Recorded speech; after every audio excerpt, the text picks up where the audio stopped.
In what? Homogamy? What is that? Like the belief that for someone to have a relationship or like a companionship, partnership,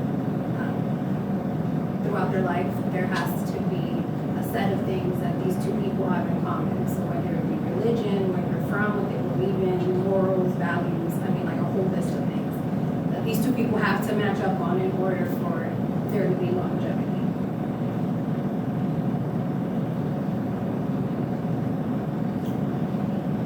So your question is, what makes relationships work? No, I think maybe that's what it sounds like. Sorry, I hope I didn't cut in.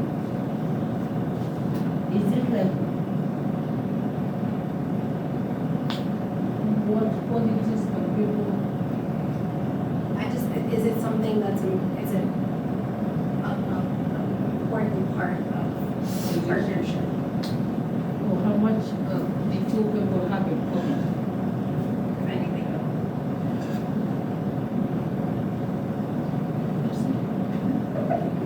Can you really contribute? Sorry? No, I said, okay. Yeah.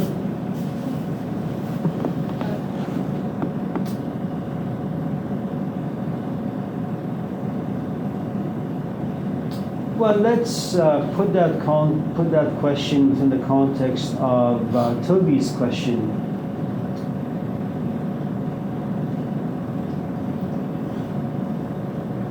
He borrowed perhaps that question from Kendra, and he borrowed it because I suppose to some extent he was able to relate to the question, because once in a while, despite being young and being in a relatively privileged position in life, once in a while he feels homeless, he feels lonely, and he doesn't know why, as is the case for all of us from time to time. Let me kind of start all of that with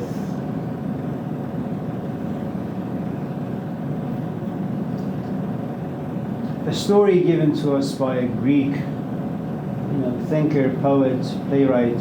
His name is Aristophanes. And though his story may have been cloaked in relationships and love, but the truth is, I think it goes far beyond those two types of relationships.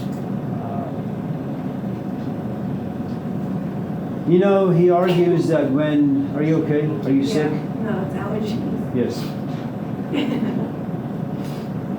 He has a story that when Zeus was kind of like Yahweh or Jesus Christ or the Buddha of the ancient world, when Zeus created human beings, he made them with 2 heads and 4 arms and 4 legs.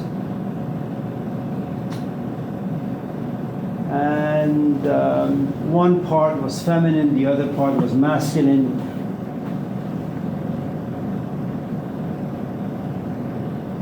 And they could really just look at each other and worship each other. They had no need to worship God. They had no need to go elsewhere to find joy, to find happiness, to find love. It was just with them all the time, like conjoined twins. But Zeus, because he was given some human qualities, came to realize soon thereafter, creating this particular entity, that he's not being worshipped. It's like when you begin a new relationship, your companion just looks at you and listens to you and showers before you get home and cooks for you, cleans for you, does everything for you. They worship you. After a while, of course, you come to realize that you guys live together, but she no longer calls you or texts you, or you don't do those things for her either. So Zeus comes to realize that human beings, or that this entity, is no longer worshiping the creator, Zeus. Jealous and angered by this fact, he cuts this entity in half, So throws the feminine over there and throws the masculine in there and says, I'm going to create so many obstacles in life for them so that these two separate halves don't ever come together. And as long as they remain separate, as long as they remain parted, they're always going to feel lonely. They're always going to feel miserable. They're always going to feel incomplete. And they will do whatever they can for the rest of their life to find their other half, to feel perfect, to feel complete, to feel in harmony. So next time you buy a cell phone and after 2 weeks you come to realize you're bored, go back to the story. You thought that you can find perfection, harmony, balance, comfort in your brand new cell phone, but its shelf life was only 2 weeks. Next time you go out with someone and you gaze into their eyes and you feel at home and you can find some rest, know full well that in 2-3 weeks' time you'll find yourself being restless, homeless, that you're dissatisfied. And that's really the story of human life. It doesn't matter what you do, it doesn't matter where you go, it doesn't matter who you meet, what you have in life, how many books you read, how many degrees you have.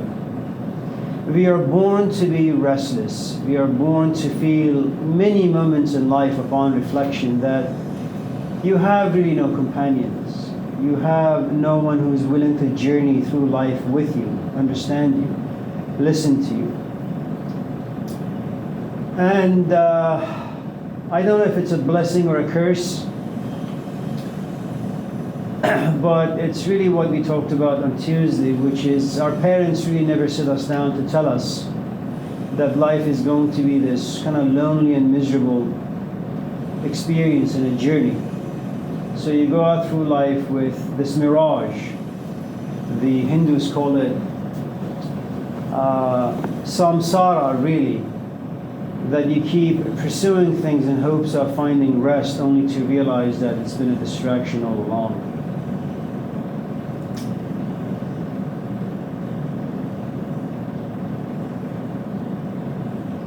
I don't really know if you need a lot of things to keep a relationship going.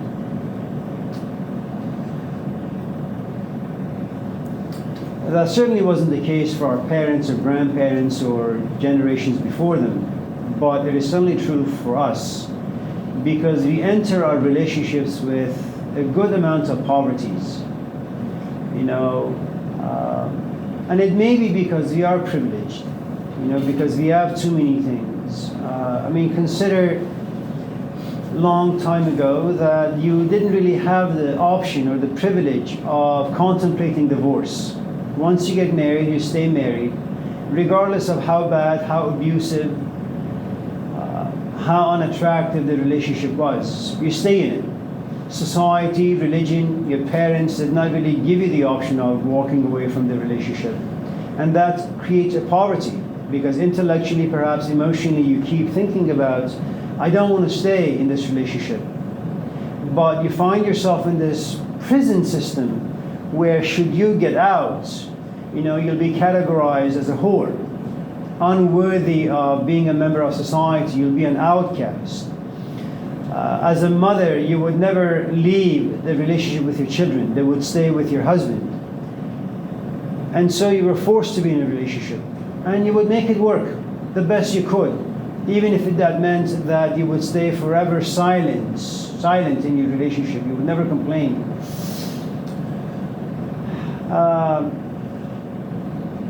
I don't know if any of you in this class know the story of the anarchist named Emma Goldman. She was beaten by her father pretty bad. Her sister would run to her help. Her brother would sometimes bite his father so that Emma would kind of escape, and so that he wouldn't brutalize her more. When Emma Goldman became a little bit older and went to a few lectures, she came to realize that what she really wanted to do deep down, and Emma Goldman was a type of a woman who really wanted her father to love her. She also wanted herself to be able to love her father more. But he was such a disciplinarian, that she found it difficult to love him, even though she wanted to. And he also wanted perhaps to love his kids more, but he would punish them, reprimand them for misbehaving. So when she got a bit older, she said she wanted to be a midwife, to work at hospitals when children are born, especially young women or girls, so that she could whisper into their ears, rebel against society, rebel against any form of authority. As a woman, try to gain your independence, your freedom, be a free thinker.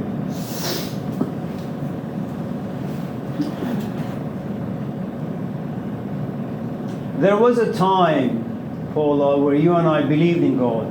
We believed in religion. We had faith.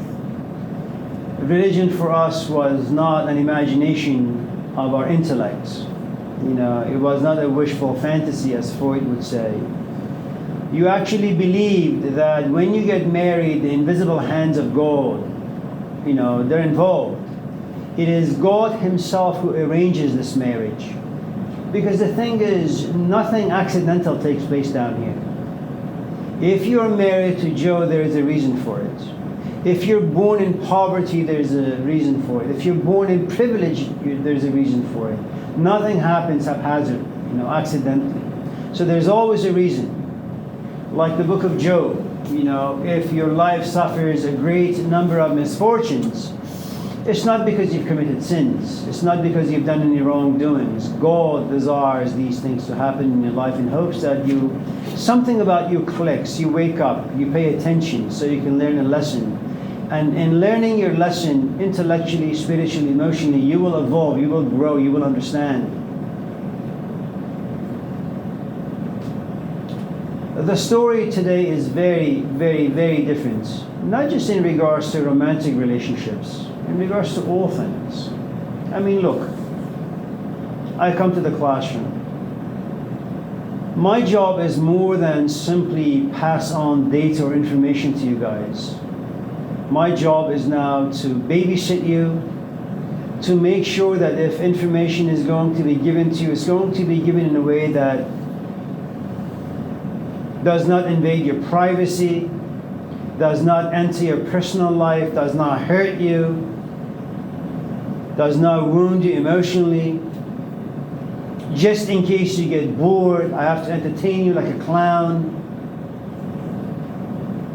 And even though none of you in this class can write well, I have to give you emoji. Oh, great job.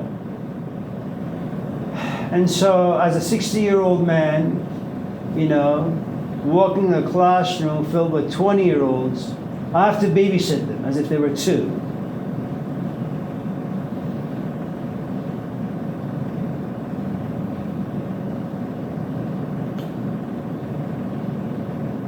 Everyone is expected to do so much these days. You go into relationships, at least you say hello to someone, and the first thing that they should ask is, are you lonely? That's not the question they ask. You're just another toy, another distraction for them. But the problem with us human beings is that we get emotion involved with people far too quickly. And because we have so many needs these days, our men or our women, they're supposed to be a Costco filled with all these aisles, and all these aisles filled with shelves, and all these shelves filled with various components that are supposed to entertain us and nourish us. Look, this is a question asked by a woman, namely you.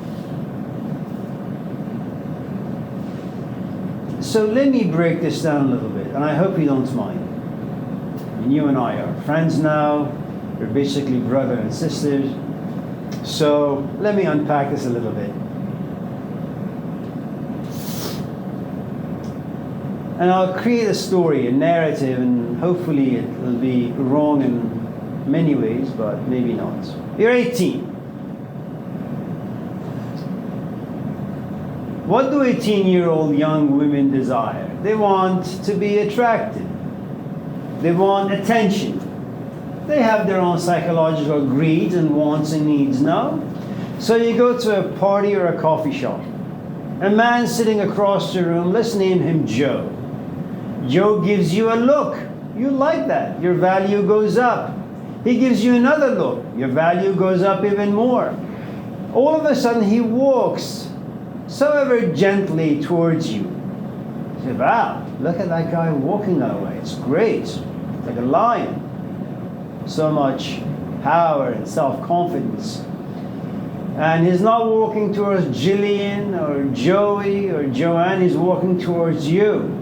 And all of a sudden your value goes up even more. And then he looks at you and says, hi.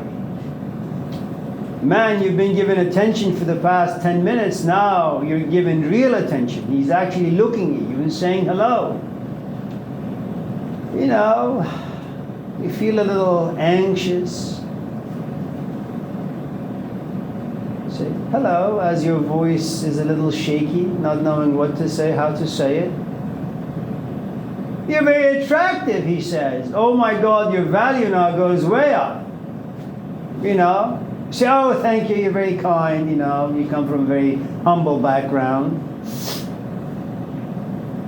So would you, can I buy you a cup of coffee? Oh, I'm that interesting? I am actually worth a look, a wink, a walk, a hello, and also a cup of coffee. Absolutely, yeah.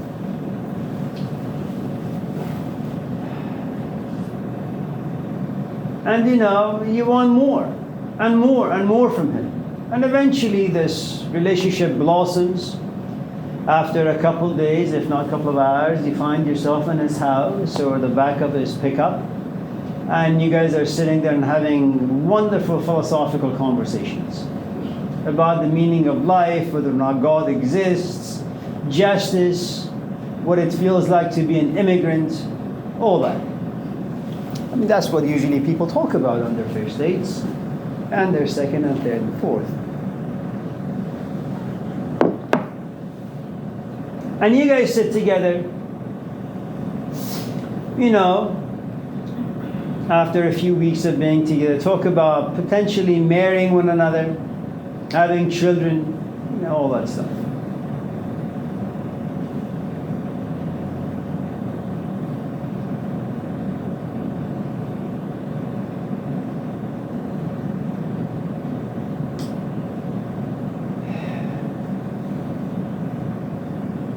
Human nature, a fact of life, biological fact, all of a sudden finds itself in your relationship, which is you've talked to each other enough. It's time to get it on. Sex. Whether planned or accidental, you miss your cycle.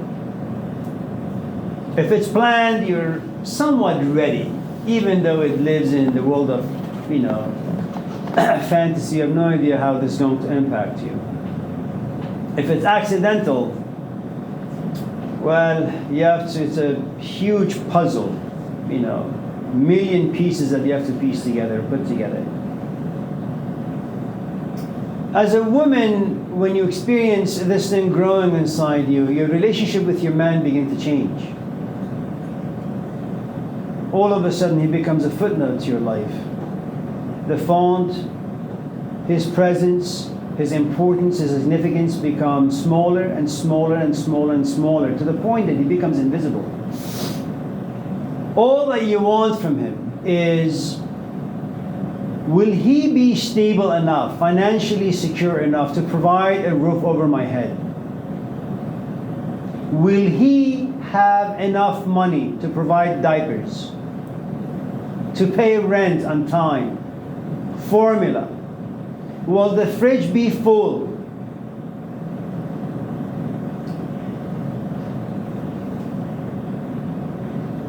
I hope that he will never come home drunk I hope he will never come home high. I hope that, these are not things that you think about initially. I hope that when life becomes frustrating, he will not be abusive, verbally, emotionally, or physically.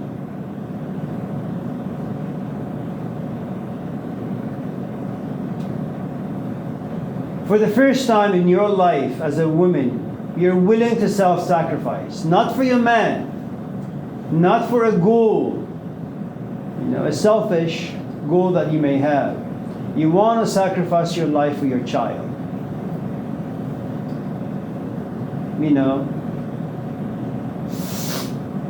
And the story of the Old Testament becomes reversed for you. It's not Abraham sacrificing his son, Isaac, or if you come from the Muslim tradition, Ishmael, for God. Now you sacrifice everything for the well-being of your child. You don't care if your husband talks to you. And if by chance you do care, the conversation needs to revolve around the well-being of your child, the well-being of your family. All the important things that you should have thought about before getting together with this guy, now you begin to think about. Talk about the miserable situation human beings put themselves in.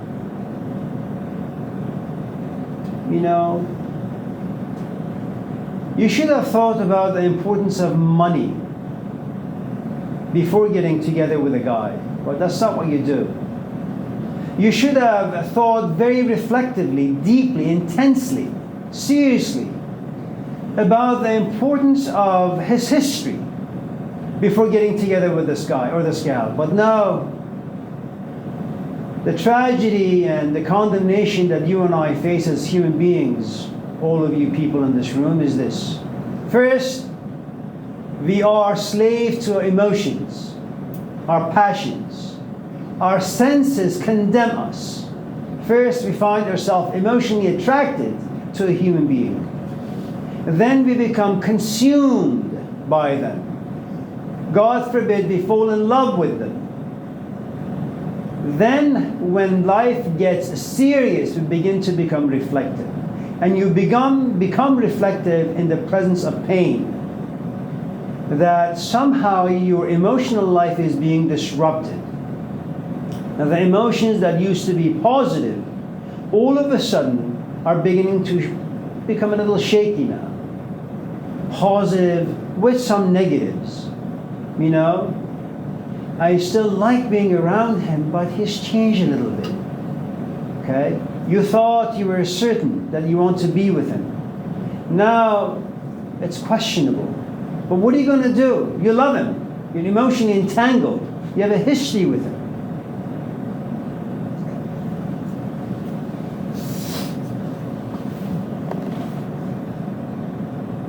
And you have to understand how difficult it is, you guys, to begin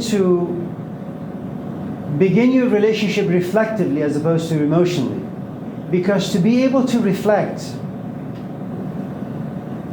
you have to detach yourself from emotions.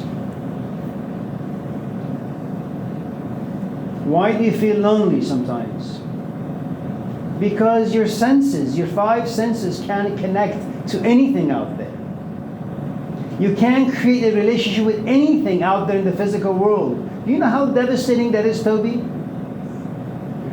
That you have these five profoundly powerful sensory organs.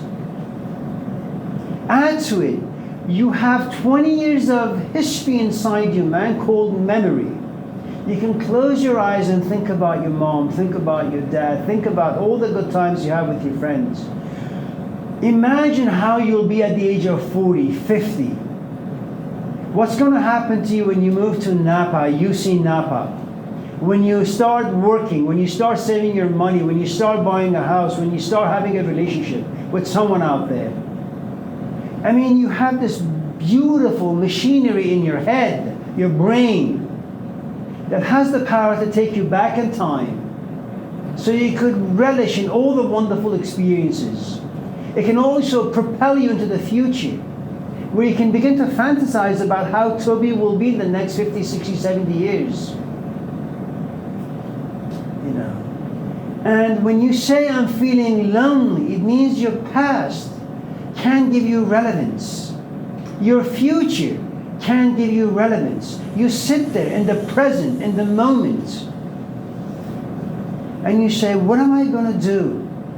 And you are consumed and enveloped in fear, in confusion, anxiety of not knowing how your future will be and why your past does not give you relevance. It's devastating. You know, and add to it the complexity. If you happen to be very religious, or not very religious, at least you take your religion somewhat seriously. And you take the stories in the Old Testament or the New Testament somewhat seriously. That is, you were born in the Garden of Eden. That life was good. And then something tragic happens, where God comes to realize you have done something inappropriate. And He says, you're going to be removed from this place of comfort. You're going to go down there. It's called your exile. And who's going to be happy in exile, man? You know, exile can be a place of happiness if you forget. If you never remember that you once lived in this place called the Garden of Eden.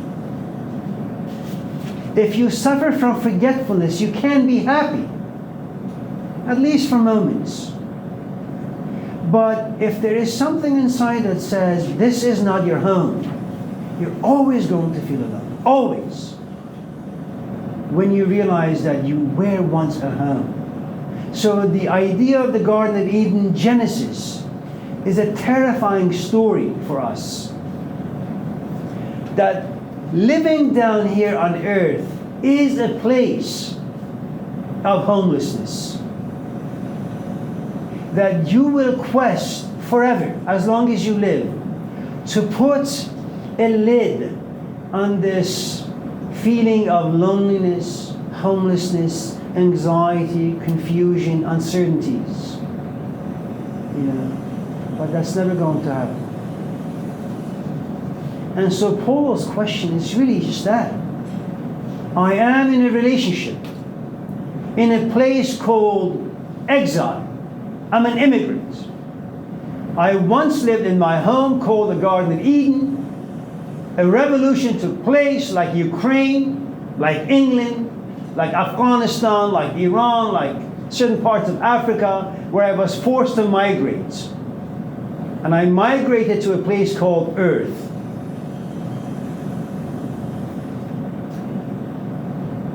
You know, I buy houses and I hope them to become a home. They never do.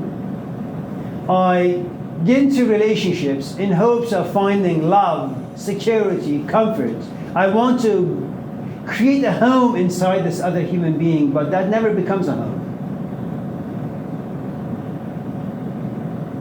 So her question is, I want to look at my man, and I want to see my own reflection in him. I want to live in America and feel as if I am living in Iran, living in Chile, living in Nigeria. Will that ever be a possibility? And her question is, what sort of ingredients, components, what seasonings does this person need to have so I can look at him and feel at home?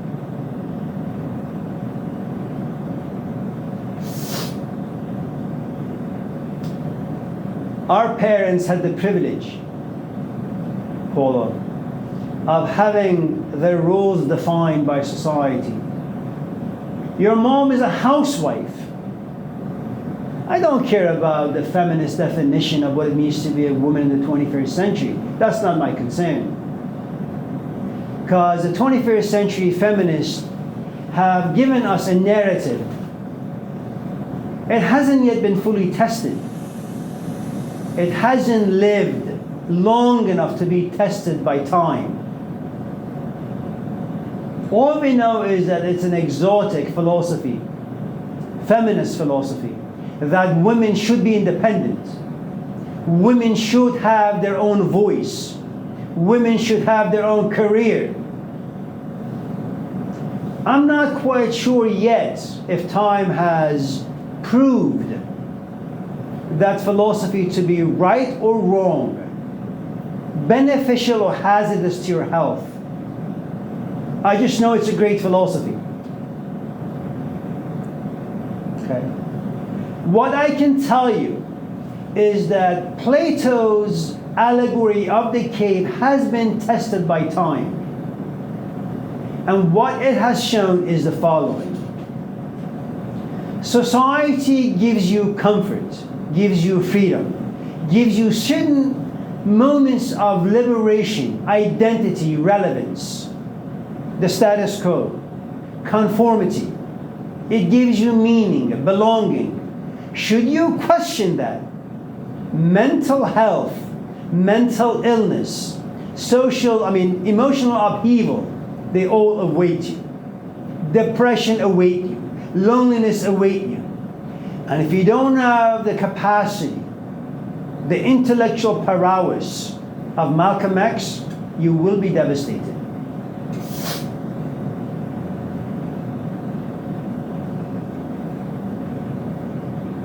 Your mom had the privilege of living in a society that told her, you're a woman, you're going to get married at 15. You're not going to go to school. You're not going to go be a dean or a CEO. Your job is very simple. And that job has been defined to you by your biology. You are a maker of babies. And once you have a child, your life will be defined by that. That is your GPS by life, given to you by life. It's beautiful. I mean, look, for the next 60 years, as long as you live, Paula, your main worries in life will be how well and how healthy your kids will be in their personal and social lives. It's beautiful. And the job of a man is also the role of a man on the stage of life has also been defined. You go out there, you find jobs, you make money, and with that money, you try to create the most amount of comfort for your family. That's it. It's not like today. You know, the ridiculous ideas of Karl Marx. Species self. Are you creative? Is your job an extension of your soul?